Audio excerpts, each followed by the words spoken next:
А за разлика от обикновените, триизмерната пешеходна пътека създава у шофьора визуална представа за неравност на пътя. Той реагира подсъзнателно и намалява скоростта. В неделя през нощта минах за първи път по дясното платно и просто имах чувство, че пътеката е повдигната и веднага спрях.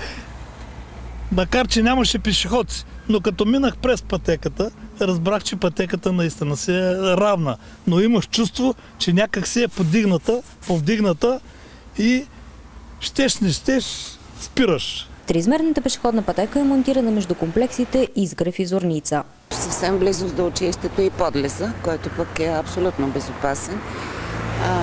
Тези части се преминават обикновено с по-възрастен човек. Какво чудо беше, хората от Атанасово не можеха да минат на другата страна и оттатък също. Мисля ли, че тези пътеки са по-ефективни?